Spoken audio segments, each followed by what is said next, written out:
Un saludo muy especial para todos y sean muy bienvenidos. Les saluda Emiliano Portillo, estudiante de la Universidad Internacional Nehemías. En esta ocasión tengo la oportunidad de hablarles sobre la norma internacional de auditoría 265, que lleva por nombre Comunicación de las deficiencias en el control interno a los responsables del gobierno y a la dirección de la entidad. Esta norma tiene como marco de desarrollo las responsabilidades que el auditor tiene al momento de comunicar las deficiencias en el control interno a los responsables del gobierno de la entidad y a la dirección, que fueron identificadas durante la realización de auditoría de estados financieros. Para que el auditor pueda identificar deficiencias, es importante que éste tenga conocimiento del control interno relevante para la auditoría, con el fin de diseñar procedimientos de auditoría adecuados a las circunstancias y no con la finalidad de expresar una opinión sobre la eficacia del control interno. Asimismo, esta NIA no impide comunicar otro tipo de información sobre el control interno que el auditor haya identificado durante la auditoría. El objetivo de la NIA 265 es que el auditor comunique cuáles fueron las deficiencias en el control interno encontradas durante la realización de la auditoría, que las comunique a los responsables del gobierno y a la dirección, aquellas deficiencias que según el juicio profesional del auditor tienen la importancia significativa para merecer la atención de ambos. Debemos de conocer dos definiciones muy importantes, las cuales nos servirán de base para entender esta norma. La primera de ellas es deficiencia de control interno.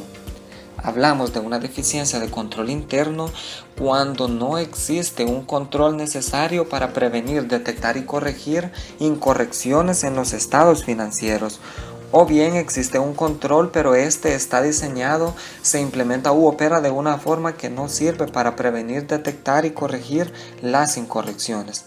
La segunda definición es deficiencia significativa en el control interno, y esta se refiere a aquellas que, según el juicio profesional del auditor, tienen la importancia suficiente para merecer la atención de los responsables del gobierno de la entidad.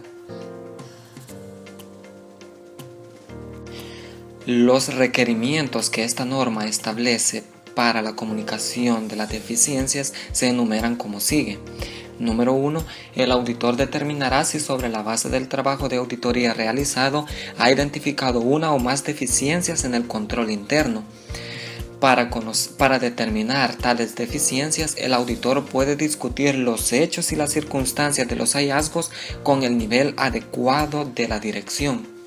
Discusión que dará al auditor la oportunidad de poner en conocimiento de la dirección la existencia de deficiencias que posiblemente la dirección no conociera con anterioridad.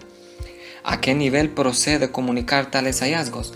Pues aquel que esté familiarizado con el área de control interno afectada, además de que tenga la autorización para tomar las medidas correctoras necesarias. Al discutir los hechos y circunstancias con la dirección, el auditor puede obtener información que es relevante y además que tendrá en cuenta posteriormente, como puede ser saber el conocimiento que tiene la dirección sobre las causas reales o supuestas de las deficiencias, o bien conocer cuáles son las deficiencias existentes en la dirección. En algunas circunstancias puede que no resulte adecuado comunicar directamente los hallazgos con la dirección si estos ponen en duda la integridad o competencia de la misma. Es decir, que la deficiencia encontrada sea en la dirección, por ejemplo, evidencia de fraude, incumplimiento de las disposiciones legales y reglamentarias, un incumplimiento intencionado, o bien la incapacidad para revisar la preparación de los estados financieros.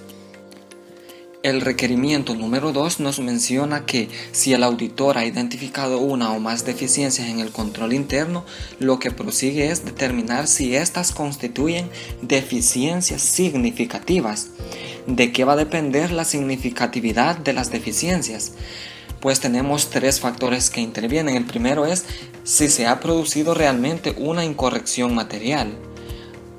que exista la probabilidad de que pudiera ocurrir una incorrección material o bien la posible magnitud de la incorrección. En resumen, podríamos decir que puede existir deficiencias significativas aunque el auditor no las haya identificado durante la realización de la auditoría. ¿Qué cuestiones puede el auditor tomar en cuenta para determinar la significatividad de la deficiencia? El auditor debe prestar especial cuidado a la probabilidad de que las deficiencias den lugar en el futuro a incorrecciones materiales en los estados financieros. Asimismo, las cantidades en los estados financieros que podrían estar afectadas por las deficiencias, la subjetividad y complejidad a la hora de determinar cantidades estimadas, como por ejemplo las estimaciones contables a valor razonable. También el movimiento que se ha producido o podría producirse en el saldo de las cuentas a los tipos de transacciones que podrían estar afectados por la deficiencia o deficiencia. Y por último, la interacción de una deficiencia con otra. A continuación vemos indicadores potenciales de deficiencias significativas en el control interno, es decir, cuestiones que el auditor debe de conocer perfectamente para poder determinar si una deficiencia es significativa. La primera de ellas es la evidencia de aspectos ineficaces. ¿Cuáles podrían ser estos? Por ejemplo, indicios de que los responsables del gobierno de la entidad no están examinando adecuadamente las transacciones significativas en las que la dirección tiene intereses financieros. También puede ser la identificación de fraude de la dirección, sea o no material, que el control interno de la entidad no evitó, o la falta de implementación por la dirección de medidas correctoras adecuadas en relación con deficiencias significativas comunicadas con anterioridad. La siguiente es la ausencia de un proceso de valorización del riesgo de la entidad. También tenemos la evidencia de un proceso ineficaz de valorización del riesgo por la entidad y la reformulación de estados financieros publicados anteriormente con el fin de reflejar la corrección de una incorrección material debida a error o fraude. Estos factores son indicadores a los que el auditor debe de prestar mucha atención, ya que en este tipo de procedimientos es donde mayormente se puede prestar a una incorrección material que por ende va a resultar de alguna deficiencia dentro del control interno. Una vez hayamos identificado deficiencias dentro del control interno y hayamos determinado que son deficiencias significativas, procede comunicar a los responsables del gobierno de la entidad por escrito y oportunamente las deficiencias significativas en el control interno identificadas durante la realización de la auditoría. El auditor, para determinar cuándo emitir la comunicación escrita de la cual nos habla este requerimiento, debe de tomar en cuenta si la recepción de dicha comunicación sería un factor importante para permitir a los responsables del gobierno de la entidad cumplir sus responsabilidades de supervisión. Por ejemplo, para entidades cotizadas puede ser que sea necesario que la comunicación escrita del auditor se entregue antes de la fecha de aprobación de los estados financieros para que cumplan responsabilidades específicas, normativas y legales. Para otras entidades, puede ser que el auditor la emita en fecha posterior, no olvidando de que éste formará parte del archivo final de auditoría, estando sujeta al requerimiento fundamental de terminar la compilación oportunamente. En primera instancia, el auditor puede comunicar verbalmente a la dirección y cuando proceda a los responsables del gobierno para facilitarles la adopción oportuna de medidas correctoras y minimizar el riesgo de incorrección material. Sin embargo, esto no exime de comunicar las deficiencias por escrito como lo requiere esta NIA. El auditor además puede determinar el grado de detalle a la hora de comunicar estas deficiencias significativas y él lo decidirá de acuerdo con su juicio profesional.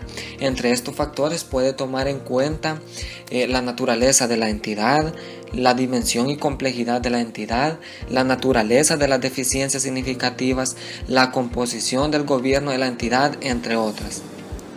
En ocasiones puede suceder de que el auditor, al comunicar las deficiencias al gobierno de la entidad y la dirección, puede ser de que estos ya conozcan tales deficiencias significativas identificadas y que hayan decidido no corregirlas por razones de coste u otras consideraciones.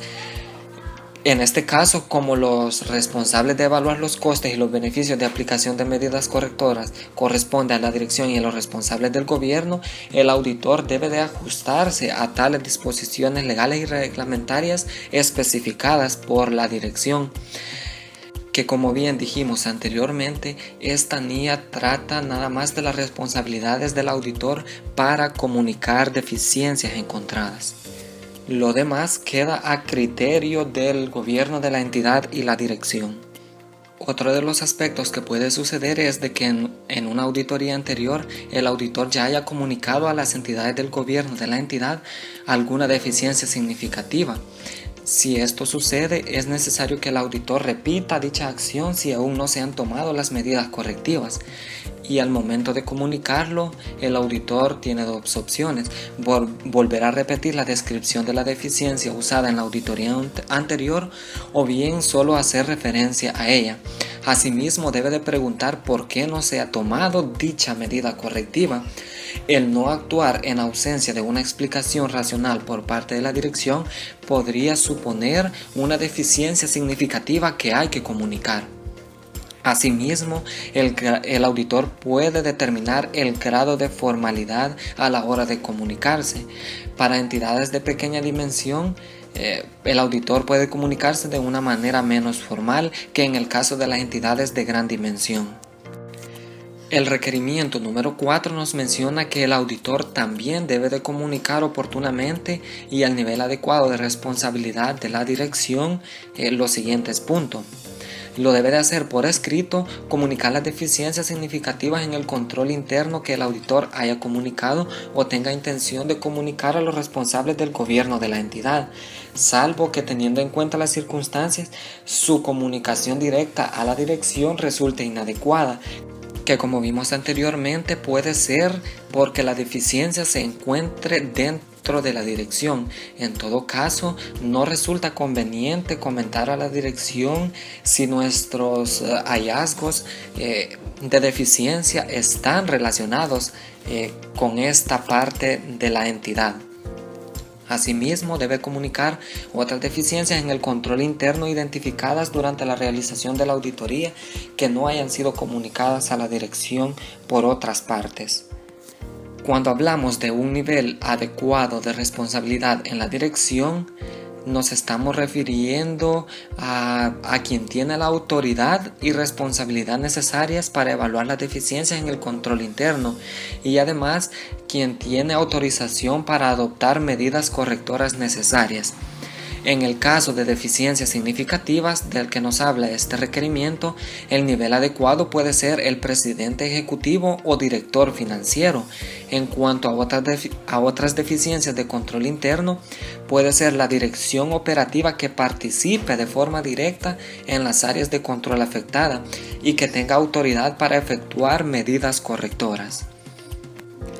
El último de los requerimientos, el número 5, nos menciona qué vamos a incluir en la comunicación escrita sobre las deficiencias significativas en el control interno. Lo primero que vamos a incluir es una descripción de las deficiencias y una explicación de sus posibles efectos, es decir, los efectos que puede causar a corto o a largo plazo tales deficiencias si no se toman las medidas correctivas necesarias. Asimismo, puede incluir sugerencias sobre las medidas de corrección de las deficiencias o también las respuestas decididas o propuestas por la dirección para tales deficiencias encontradas. Por otra parte, el auditor debe de incluir información suficiente para permitir a los responsables del gobierno de la entidad y a la dirección comprender el contexto sobre el cual se realizó tal comunicación, pudiendo explicar que el propósito de la auditoría era que el auditor expresara una opinión sobre los estados financieros. o que la auditoría tomó en cuenta el control interno para preparar procedimientos de auditoría y no para expresar una opinión, o bien las cuestiones sobre las que se informa se limitan a las deficiencias que el auditor ha identificado. Otro tipo de información que puede incluir es una indicación de que la comunicación que proporciona el auditor para los fines de los responsables del gobierno de la entidad puede no ser adecuada para otro tipo de fines. Asimismo, puede indicar de que si el auditor hubiera realizado procedimientos más extensos con respecto al control interno, este podría haber identificado más deficiencias sobre las que informar. Esto es en gran medida de lo que trata la norma internacional de auditoría 265. En ella hemos podido ver su alcance, sus objetivos y los requerimientos. Espero sea un buen aporte para sus conocimientos y que tengan un feliz día.